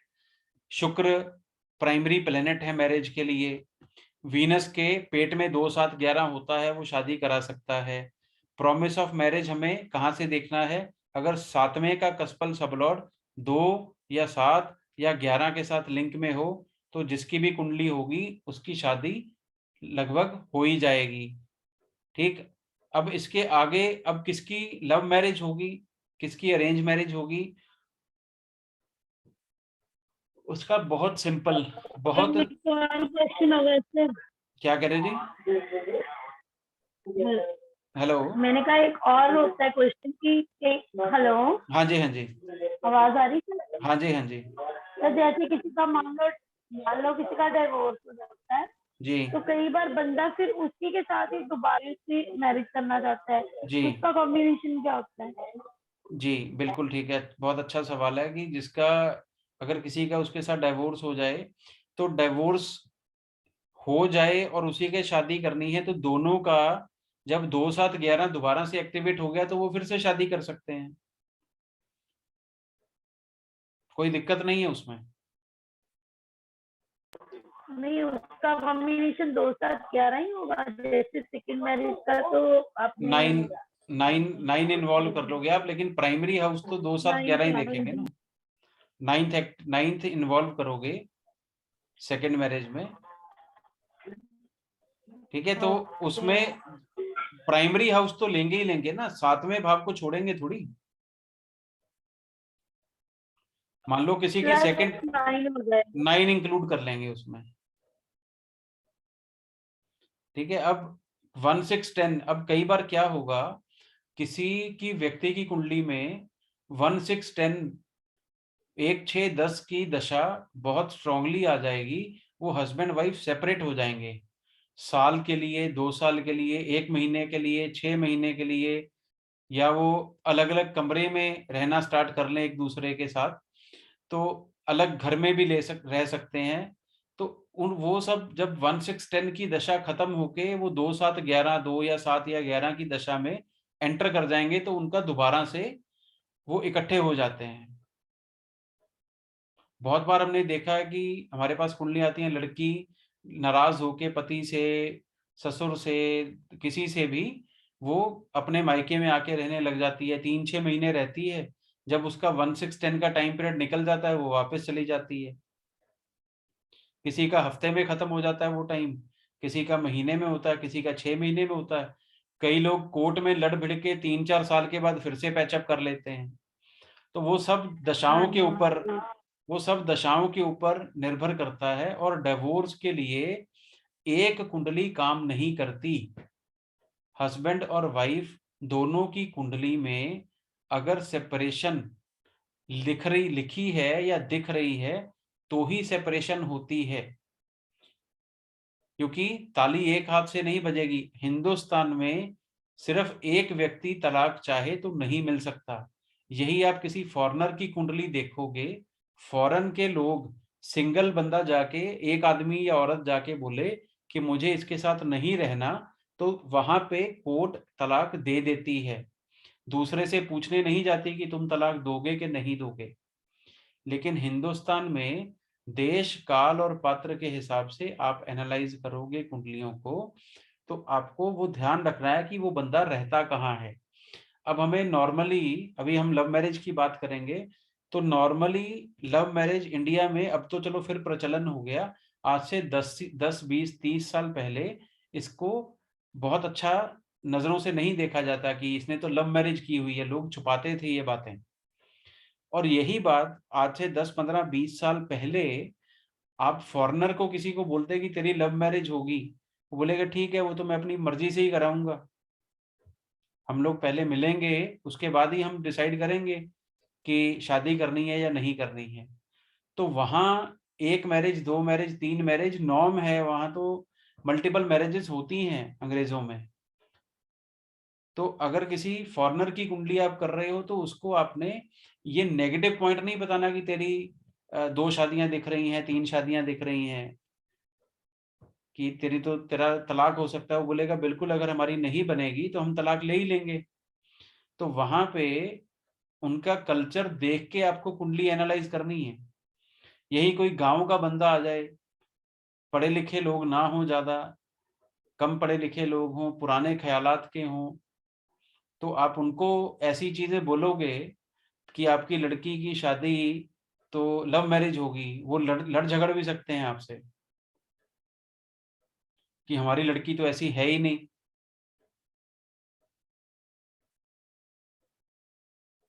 मेरी आवाज आ रही है या मैं खुद से बातें कर रहा हूँ?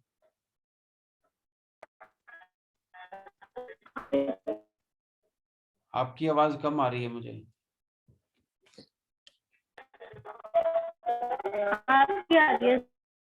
अच्छा, एक मिनट।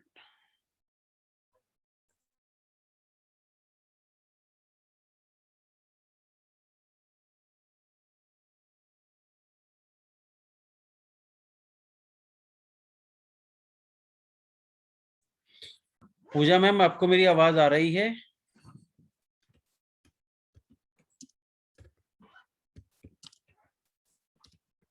दमन मैम, आपको मेरी आवाज आ रही है?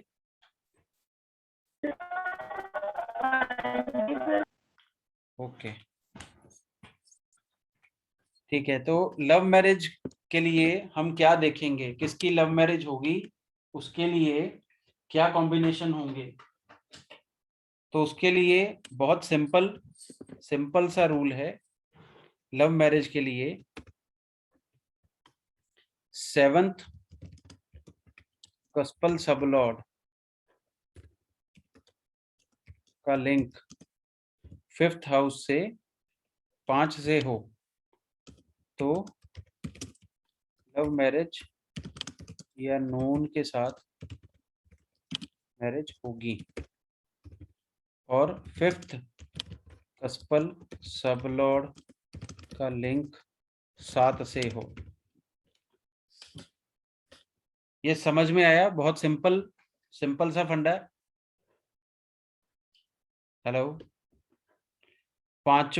7वें भाव, 7th कस्पल सबलॉर्ड, 7वें भाव का जो कस्पल सबलॉर्ड है, 7वें का सबलॉर्ड, 7वें का सबलॉर्ड मून मान लो इस कुंडली में, अगर इसका लिंक 5th हाउस के साथ हो तो लव मैरिज होगी। 5वें भाव का सबलॉर्ड,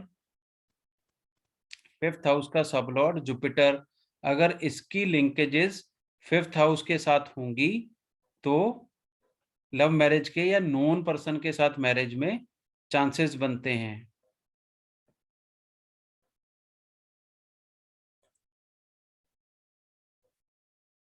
समझ में आ गया? ये सिंपल सा रूल है। पांचवें भाव का सबलॉर्ड अगर 5 से सातवें भाव का कस्पल सबलॉर्ड, सेवंथ कस्पल सबलॉर्ड का लिंक अगर 5 से हो तो लव मैरिज, या आप आजकल शब्द यूज कर सकते हो कि अनजान बंदे से शादी नहीं होगी। जिससे शादी होगी उसको आप पहले से जानते होगे या मिले होगे। और पांचवें कस्पल सबलॉर्ड का लिंक 7वें से हो तो लव मैरिज के चांसेस बनते हैं। ये समझ में आ गया? पूजा मैम आपकी आवाज नहीं आ रही बिल्कुल भी। सर अब आ रही है मुझे आवाज, ना बीच में कट गया था। अच्छा, तो लव मैरिज के कॉम्बिनेशन क्या है कि लव मैरिज किसकी होगी, कौन अरेंज करेगा? अरेंज वाले सिंपल ये कॉम्बिनेशन है 2 7 11। इसमें कोई और हाउस की इन्वॉल्वमेंट नहीं है। तो लव मैरिज किसकी होगी? लव मैरिज उसकी होगी जिसके 7वें कस्पल सबलॉर्ड का लिंक 5 से होगा, 5 से होगा। 7th कस्पल सबलॉर्ड का लिंक 5 से होगा, उसकी लव मैरिज होगी। और पांचवें कस्पल सबलॉर्ड का लिंक जिसका 7वें से होगा, 7 से होगा, उसकी लव मैरिज होने के चांसेस बनेंगे या हो सकती है। अब यहाँ पे शब्द लव मैरिज यूज कर सकते हो, नोन के साथ मैरिज यूज कर सकते हो, किसी को पहले से देखा होगा उसको यूज कर सकते हो। ये आपको परिवार और उनका स्टेटस और उनकी पूरी ओवरऑल बैकग्राउंड देखते हुए शब्दों को बहुत ध्यान से यूज करना है जब ये प्रिडिक्शन आप किसी को करोगे। अभी भी कई लोग इसको बुरा मनाते हैं। किसी का फादर आया हो आपके पास कुंडली दिखाने के लिए और वो पुराने ख्यालात के हों और आप बोल दो कि आपकी लड़की की तो लव मैरिज होगी, वो जाके हो सकता है उसकी जूत परेड कर दे। ठीक है, तो आपको बहुत ध्यान से ये शब्द यूज करने हैं कि किसी देखे हुए से, शायद कोई आपस में पढ़ते हों, कभी ट्यूशन पे इकट्ठे हुए हों, किसी रिश्तेदार की शादी में मिले हों, तो कहीं ऐसी, तो कई बार ऐसा होता है कि आपने रिश्ता देखा और आपस में बात नहीं बनी, लेकिन 6 महीने के बाद फिर से वही रिश्ता आ गया। तो घुमा फिरा के आप ये मैसेज कम्युनिकेट करोगे, सीधा सीधा नहीं बोलोगे। सीधा सीधा अगर किसी को 2 मैरिज का भी बोलोगे तो भी दिक्कत आ जाती है कि इसकी 2 मैरिजेस बनती हैं, 3 बनती हैं। तो आप सिंपल ये बोल सकते हो कि मैरिड लाइफ इतनी बढ़िया नहीं दिख रही, तो आपको जो जो कुंडली है वो अच्छे से मिला के करनी चाहिए। ठीक है, इसकी चांसेस बनते हैं। ये मतलब घुमा फिरा के आप बात बोलोगे, हमें सीधा सीधा क्लास में मैं आपको पढ़ाते हुए तो मैं बता देता हूँ सीधा सीधा, लेकिन क्लाइंट को जब कस्टमर के सामने आप बैठे हो या वो आपके सामने बैठा है तो हम बात को बिल्कुल सीधा सीधा उसके नहीं मारेंगे, क्योंकि वो हमें भी मार सकता है आगे से। ठीक है, वो हमें हमसे लड़ाई कर सकता है, गुस्सा कर सकता है। तो हमें उसको घुमा फिरा के ये बात बतानी है कि तेरे भैया इस तरह के चांसेस बन रहे हैं। अब एक सवाल बहुत ज्यादा लोग पूछते हैं कि क्या जो हमारा लव अफेयर चल रहा है वो मैरिज में कन्वर्ट हो जाएगा या नहीं होगा। तो अगर पांचवें कस्पल सबलॉर्ड, 5th कस्पल सबलॉर्ड का लिंक 7 से नहीं हो, 7वें भाव से नहीं होगा, पांचवें कस्पल सबलॉर्ड का लिंक अगर 7 से नहीं है तो जो मैरिज, जो लव अफेयर है वो मैरिज में कन्वर्ट नहीं होता।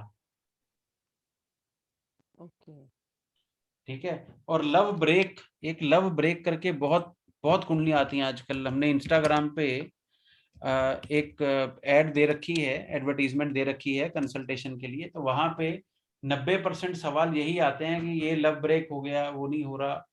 तो लव ब्रेक का कॉम्बिनेशन, लव के लिए अगर 5th हाउस लेंगे, अगर love is 5th house, love break कहां से देखेंगे?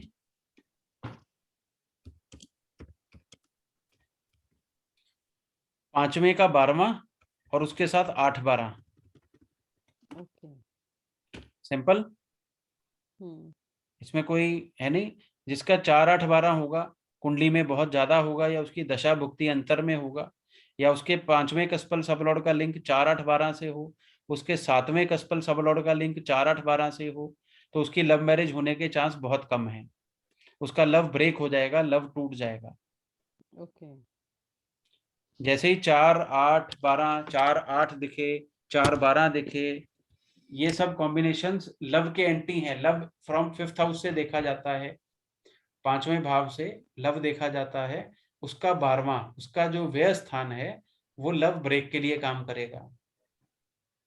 तो चौथा हाउस लव के ब्रेक का आता है। जिस तरह से 7th हाउस की ब्रेक हम 7वें के 12वें व्यय स्थान से देखते हैं, छठे से, उसी तरह लव अफेयर का टूटना चौथे घर से देखा जाता है कि 4th हाउस जब एक्टिवेट होगा तो उसका लव ब्रेक हो जाएगा। तो ये लव मैरिज होगी, अरेंज होगी, नॉर्मल 2-7-11, 4-8 इस तरह से दिख रहा है, तो कोई बहुत ज्यादा कोई लव अफेयर के भी चांसेस नहीं है। अब 5th हाउस के साथ आपको 8 और 12 दिख रहा है, तो 5वें भाव के साथ मान लो किसी का दशा भुक्ति अंतर चल रही है जिसमें 5, 8 और 12 आपको नजर आ जाए, 5, 8 और 12 आपको नजर आए, तो पांचवा भाव किस चीज का होता है? लव अफेयर का। 8th हाउस हिडन चीजों का भी होता है, छुपी हुई चीजों का। 12th हाउस प्लेजर का होता है। तो 5, 8, 12 इज लव अफेयर। तो 5वां भाव, 8वां भाव और 12वां, तो 5, 8, 12 जब ऑपरेट होंगे, 5, 8, 12 जब ऑपरेट होंगे, तो वो लव अफेयर्स की तरफ भी इंडिकेशन देते हैं। ओके। 5, 8, 12। तो 5वां भाव लव का हो गया, 8th हिडन चीजों का हो गया, 12 प्लेजर का हो गया। तो 5, 8, 12 इस तरह से लव अफेयर को भी सिग्निफाई करते हैं। तो जब किसी की कुंडली में, या अब जब हम नेचर एनालाइज करते हैं, तो पहले कस्पल सबलॉर्ड को देखते हैं। तो फर्स्ट कस्पल सबलॉर्ड, पहला कस्पल सबलॉर्ड अगर किसी का 5, 8 और 12 इनके साथ लिंक में हो, तो हम कह सकते हैं कि शायद इसकी एक तो लव मैरिज के चांसेस बनेंगे, दूसरा जीवन में लव अफेयर कभी ना कभी हो सकता है इसका। ओके। राइट। तो कई बार पूछते हैं ना कि इसका कोई चक्कर चक्कर चल तो नहीं रहा, माँ बाप पूछ लेते हैं या आके कोई और ही पूछता है। तो फिर अगर आपको ये कॉम्बिनेशन नजर आएंगे, 5th हाउस एक्टिवेटेड नजर आएगा, साथ में 8 और 12 हिडन और प्लेजर, ये सब चीजें आपको साथ में दिखें तो दिखेगा। अब लेकिन ये जैसे ही 4 के साथ लगेगा तो ये नेगेटिवली काम करता है। तो कौन सा हाउस कब रिजल्ट देगा, ये आपको आपकी सामने वाले के सवाल के हिसाब से आपको एनालाइज करना है, और उसकी सिचुएशन के हिसाब से आपको एनालाइज करना है। एक कॉम्बिनेशन बहुत सारी चीजों में काम करता है। 4, 8, 12 है ना, फर्स्ट चाइल्ड के लिए भी नेगेटिव काम करता है। जो लव ब्रेक है, जो लव ब्रेक का कॉम्बिनेशन है 4, 8, 12, पहले बच्चे को किस घर से देखा जाता है? 5वें। घर से। तो 5वें का 12वां क्या हुआ? चौथा घर। 8, 12 चौथे के साथ लगा, negation of primary house along with 8, 12। तो शायद चाइल्ड बर्थ को रोके, अगर किसी के हो गया है तो उसके बच्चे को प्रॉब्लम आ सकती है जब 4, 8, 12 एक्टिवेट होते हैं। अब प्रॉपर्टी के मामले में ये लेगेसी से, ये लंबी किश्तों में प्रॉपर्टी का भी काम करेगा। अब कब ये बच्चे के लिए नेगेटिव होगा? अब जब कोई बच्चे नए न्यूली मैरिड कपल आए और 4, 8, 12 दिख रहा हो, बच्चे का सवाल पूछ रहा हो, तो आपको समझ आ जाएगा कि ये कहाँ काम करेगा। 40-45 साल का कोई बंदा प्रॉपर्टी के लिए सवाल पूछने आए, तो आपको समझ में आ जाएगा कि अब आपको इसको किस तरफ लेके जाना है। एक 60 साल का बंदा है जिसका बच्चा मिसिंग हो गया है, मान लो कि घर से चला गया जी लड़के, शादी उसकी हमने मर्जी से नहीं की, या बीवी से लड़के कहीं चला गया और आपको 4, 8, 12 दिख रहा है उसकी कुंडली में, तो आपको समझ में आ जाएगा कि अब कोई डेंजर है उसकी लाइफ को। ठीक है, तो एक कॉम्बिनेशन एक व्यक्ति के लिए, एक इवेंट के लिए पॉजिटिव हो सकता है, दूसरे इवेंट के लिए, दूसरे रिश्तेदार के लिए, सामने वाले के लिए आपकी कुंडली से नेगेटिव हो सकता है। तो इसको बहुत ध्यान से और धीरे धीरे हम प्रैक्टिस करते चलेंगे। अभी आगे और बहुत सारी क्लासेस में इन सभी कॉम्बिनेशंस के मल्टीपल काम हम देखेंगे और मल्टीपल रिजल्ट्स एनालाइज करेंगे कुंडलियों पे कि 4 8 12 इतने सारे काम करेगा, 2 7 11 2 7 12 डेथ भी देगा, 2 7 12 बिजनेस भी देगा, फॉरेन ट्रेवल में भी घुमाएगा। तो बहुत सारी चीजें, बहुत सारे कॉम्बिनेशंस हर एक परिवार के मेंबर के लिए भी काम करते हैं। जो आपके हमने लास्ट 2-3 क्लासेस पहले भी बात की थी कि आपके एजुकेशन के हाउसेस आपकी मदर की हेल्थ को डाउन करते हैं, है ना? वो आपने एनालाइज किया था उस चीज को दमन मैम, या आपने दोनों ने कहीं चेक किया वो कि क्या वो वाकई में सही था कि जब आपका 4 9 11 एक्टिवेट होता है, 3 4 9 11 ये हाउसेज एक्टिवेट होते हैं तो मदर को हेल्थ इशू आता है। मदर का ये 1 6 8 12 बन जाता है। आपका 3 4 9 11 इज योर मदर्स 1 6 8 12। तो उसकी हॉस्पिटलाइजेशन, उसकी बैड हेल्थ के लिए वो काम करता है। तो इस तरह से हम इन इन चीज़ों को, इन कुंडलियों को, इन कॉम्बिनेशंस को लगा लगा के देखेंगे, प्रैक्टिस कर करके देखेंगे। और आप क्लास के बाद जब आपको ये चीज़ें आप लगा के देखा करो, जब भी आपको समय मिले, आधा घंटा 1 घंटा इसको अगर आप दोगे तभी आपको ये चीज़ें समझ में आएंगी। और और KP astrology is all about कि आप इसकी प्रैक्टिकल कितनी करते हो। ये थ्योरी नहीं है, इसमें थ्योरी बहुत ज्यादा नहीं है, इसकी प्रैक्टिकल एप्लीकेशन करनी पड़ेगी। हमने उस दिन क्लास में यूं ही चलते चलते बात की थी कि आर्यन खान का पासपोर्ट, अब वो फॉरेन जाने में उसको दिक्कत आएगी। अब एक्चुअल रिजल्ट क्या आया उसका?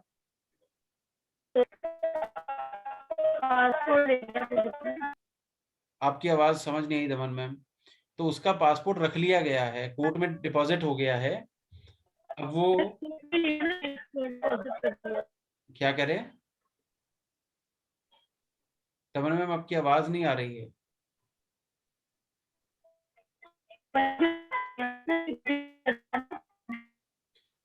पूजा मैम आपको समझ आया दमन मैम ने क्या बोला? अगर आपको नहीं सर, मुझे भी समझ नहीं नहीं, आ रहा। दमन मैम आप टाइप कर दो प्लीज, आप टाइप कर दो। आपकी आवाज नहीं समझ आ रही है, वो म्यूजिक बज रहा है आपकी आवाज का, इस तरह से नेटवर्क वीक है कुछ आपका। तो आपने देखा पूजा मैम, दमन मैम, कि हमने जो जो बातें की थी उसकी कुंडली को देखते हुए लगभग वो सारी बातें उसी तरह ही अनफोल्ड हुई हैं। हमने उसकी प्रिडिक्शन भी की कि वो कब बाहर आएगा, उसको बेल कब मिलेगी, और वो लगभग 100% एक्यूरेसी के साथ काम करी वो, है ना? उसकी वो एनालिसिस मैं आपके साथ अलग से शेयर करूंगा। अभी मैंने उसको, मैं सोच रहा हूँ उसके ऊपर एक 5-7 मिनट की एक वीडियो बना के ही कर दूं, तो वो आपके साथ मैं शेयर करूंगा, या अपन अपनी क्लास में ही कर लेंगे। नेक्स्ट क्लास में या उससे नेक्स्ट क्लास में हम उसको एनालाइज करेंगे कि क्यों या कैसे वो प्रिडिक्शन की गई थी, क्योंकि उसमें कुछ एडवांस प्रिंसिपल्स यूज किए हैं। तो मैं अभी वो कंफ्यूजन क्रिएट नहीं करना चाहता कि वो इतनी एक्यूरेसी से हमने किस तरह से प्रिडिक्ट किया कि इस टाइम पे ही उसका ये काम होगा। तो उसमें ट्रांजिट्स वगैरह यूज किए गए जो गोचर को यूज करते हैं, तो ट्रांजिट को यूज करके वो प्रिडिक्शन की गई थी। तो वहां तक अभी हम पहुंचे नहीं हैं अपनी क्लास में, तो आप लोगों के लिए वो कंफ्यूजन की स्थिति ना हो, इसलिए उसको मैंने दोबारा से डिस्कस नहीं किया उस चार्ट को। तो वो अलग से एक शॉर्ट वीडियो में 5-10 मिनट की वीडियो में हम उसको एनालाइज करके मैं आपके सामने भेज दूंगा आपको, आप देख लेना। और जो मैं अलग से वीडियोस डाल रहा हूँ वो प्लीज आप जरूर उनको देखो, उसमें भी कुछ पॉइंट्स आपको सीखने को मिलेंगे, कुछ रिवीजन हो जाएगी, क्योंकि वो 15-15 20-20 मिनट की हैं वीडियोस। और जो हमारी ये क्लासेस हम कर रहे हैं, इसके भी मैं चैप्टर्स बना रहा हूँ, मतलब वीडियो के नीचे आपको लिंक आ जाएगा कि कितने मिनट पे कौन सी बात हो रही है, तो आप वो उसको वहां से ही सुनना शुरू कर सकते हो। ठीक है। ठीक है कि अब हम 2 घंटे की वीडियो में इस मिनट पे ये बात कर रहे हैं, इस मिनट से इस मिनट तक ये बात हो रही है, उसके ऊपर मैं काम कर रहा हूँ। वो जैसे ही 5-4 दिन लगेंगे उसको, तो आपको फिर वो नीचे मिल जाएगा उसके डिस्क्रिप्शन में कि इतने से इतने मिनट में होगा, आप क्लिक करोगे वीडियो वहीं पहुंच जाएगी। तो पूरी रिपीट करने की जरूरत नहीं है, जो जो टॉपिक आपको सुनना हो आप वही सुन सकते हो उसमें। वो इस तरह से मैं उसमें चैप्टर्स क्रिएट कर दूंगा, वीडियो के अंदर चैप्टर्स बन जाएंगे। ठीक है, तो आज की क्लास अभी मैं एंड करता हूँ आज। मेरे से और 15-20 मिनट अभी वैसे हैं, लेकिन और मेरे में अब आज ताकत नहीं है कि मैं कर सकूं। 1 मिनट, दमन मैम का इंटरकास्ट मैरिज, ओके बिल्कुल ठीक है। तो दमन मैम का एक सवाल है इंटरकास्ट मैरिज के ऊपर। उन्होंने पूछा कि इंटरकास्ट मैरिज किसकी होगी। तो जिसकी 5th 7th and 5th कस्पल sublord Rahu Ketu Shani, Rahu Ketu और शनि, इसके साथ लिंकेज होगी किसी की 5 और 7 भाव की, 5th और 7th कस्पल सबलॉर्ड राहु केतु शनि होगा, तो उसकी इंटरकास्ट मैरिज हो जाएगी, या उसके इंटरकास्ट मैरिज होने के चांसेस बनेंगे। राहु केतु और शनि जब 7th कस्पल सबलॉर्ड बन जाए, अगर लव मैरिज के प्रॉमिस यस आ रहा है, तो 5वें भाव का सबलॉर्ड, 5वें कस्पल सबलॉर्ड राहु हो, केतु हो या शनि हो, तो उसकी इंटरकास्ट मैरिज के कॉम्बिनेशंस बनेंगे। अभी मैरिज का चैप्टर और चलेगा 2-3 क्लासेस दमन मैम, उसमें ये सारी चीजें कवर होंगी। अभी हमें प्रैक्टिकली आज सॉफ्टवेयर नहीं चला, अगर सॉफ्टवेयर चलता तो हम 2-3 कुंडलियां करते आज देख के, तो उसके ऊपर हम करेंगे और कुंडलियां करेंगे और प्रैक्टिकली देखेंगे कहाँ पे हमें मल्टीपल मैरिजेस का रिजल्ट मिला है, किन कुंडलियों में इन्हीं प्रिंसिपल्स को यूज करते हुए, और कहाँ पे हमें इंटरकास्ट लव मैरिज या इंटरकास्ट अरेंज मैरिज भी हुई है। तो जरूरी नहीं है कि इंटरकास्ट लव मैरिज ही होगी, कई केसेस में इंटरकास्ट अरेंज मैरिज भी हुई है, तो वो भी हम एग्जांपल्स के साथ आपके साथ शेयर करेंगे कुंडली में। तो आपको समझ में आएगा कि इंटरकास्ट वाली कहानी सिर्फ लव मैरिज के केस में नहीं होती। इंटरकास्ट का कॉम्बिनेशन मैडम बता दिया, राहु केतु शनि, राहु केतु शनि दशा भुक्ति अंतर में हो, 5 और 7 के कस्पल सबलॉर्ड हो, ठीक है, तो राहु केतु शनि करवा देंगे। लव जो 2 7 11 2 5 7 11, यहाँ लव के लिए बीच में 5 इंक्लूड करना है बस, 2 5 7 11। सर रिलीजन भी अलग हो फिर भी यही कॉम्बिनेशन है राहु केतु शनि? हाँ जी राहु केतु शनि। एज का डिफरेंस भी कराऊंगा मैं आपको कि किसका एज का डिफरेंस ज्यादा होगा, किसका एज का डिफरेंस कम होगा, किसका वर्किंग। एक और चीज भी पूछते हैं, वर्किंग मिलेगी कि नहीं मिलेगी, या वर्किंग लड़का होगा कि नहीं होगा, एक ये भी सवाल होता है, वर्किंग पार्टनर मिलेगा या नॉन वर्किंग मिलेगा, ये भी सवाल होता है। तो यहाँ पे हम अपनी कुंडली में 4th कस्पल सबलॉर्ड अगर 4 8 12 देगा, अगर 4th कस्पल सबलॉर्ड 4 या 8 या 12 के साथ लिंक में होगा तो वर्किंग होगा, वो अर्निंग होगा मेंबर। अब इसका लॉजिक क्या है, 4th हाउस को क्यों लेंगे, 7वें से 10वां भाव, 7th से 10th हाउस, 7वें का 10वां इज 4th हाउस, तो चौथे का लिंक अगर 4 8 12 4 8 12 से हो तो वो वर्किंग लाइफ पार्टनर मिलता है, जो पैसे कमाता है या किसी प्रोफेशन में या बिजनेस में होगा। तो इसको डिटेल में अगली क्लास में करेंगे। अभी आज ये क्लास यहीं पे एंड करते हैं, इसकी मैं वीडियो अपलोड कर दूंगा तो आप इसको देख लीजिएगा दोबारा, और कल की क्लास में हम प्रैक्टिकल कुंडलियों के साथ एग्जाम्पल्स करेंगे 2-3, तो और क्लियर हो जाएगा। और जो आज हमने टॉपिक किया, जो मैंने आपको बताया कि वो नक्षत्र किस तरह से हमने ये इंक्लूड करना है, टेबल बना के किया हमने यहाँ पे ये वाला, इसको आप जरूर देखना। कल इसके ऊपर भी सामने सॉफ्टवेयर के अंदर करेंगे। आज जो वाला जो सॉफ्टवेयर था ये थोड़ा कॉम्प्लेक्स है, इसमें इतनी क्लैरिटी से चीजें नजर नहीं आती, तो हम इसको कल फिर से टचअप करेंगे, ब्रशअप करेंगे, क्योंकि इसके ऊपर हमारी प्रोडिक्शन का बहुत लंबा और बहुत मेजर पार्ट टिका है। ठीक है जी, तो थैंक यू वेरी मच और कल मुझे मिलते एक हैं। क्वेश्चन और करना था प्लीज। बताइए बताइए। सर आयल्स कोई पूछ रहा था, आयल्स क्लियर करने का क्या होता है सर कॉम्बिनेशन? मैडम आइल्स करने के लिए आप समझिए आइल्स में क्या होता है, रिटन, हाँ जी। Reading, writing, listening. Read, write, listen, ये सब चीजें हम स्कूल में भी करते हैं।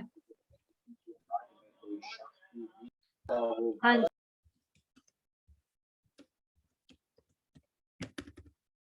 4 9 11 एजुकेशन का कॉम्बिनेशन है। 3 6 3 और 6 राइटिंग का 3 हो गया, 6 हो गया सामने वाले से जीत, तो 4 9 11 3 6, 3 4 6 9 11। आइलेट्स हो, टोफल हो, जीआरई, जीमैट, कुछ भी हो, 3 4 6 9 11 ये कॉम्बिनेशन देखा जाएगा। और गवर्नमेंट जॉब का भी सर? नहीं मैडम, गवर्नमेंट जॉब पेपर के लिए यही देखा जाएगा। नहीं, गवर्नमेंट गवर्नमेंट जॉब का क्या है? मैडम जॉब में 5 जोड़ लेना है। 2 6 10 11 में 5 is house of ministry, 5 is अथा धन। 5वें घर की इन्वॉल्वमेंट होती है, सन मून की इन्वॉल्वमेंट होती है जब 10वें घर से और 6वें घर से। 10th कस्पल sublord and 6th कस्पल sublord के पास जब ये कॉम्बिनेशन होंगे तो गवर्नमेंट जॉब मिल जाएगी। सन मून दशा भुक्ति अंतर में इन्वॉल्व होने जरूरी हैं गवर्नमेंट जॉब के लिए। सूर्य और चंद्र के बिना गवर्नमेंट जॉब नहीं मिलती। वो नक्षत्र लेवल पे आ जाएं, वो प्लेनेट लेवल पे आ जाएं, वो दशा में आए, वो भुक्ति में आए, वो अंतरे में आए, मैटर नहीं करता।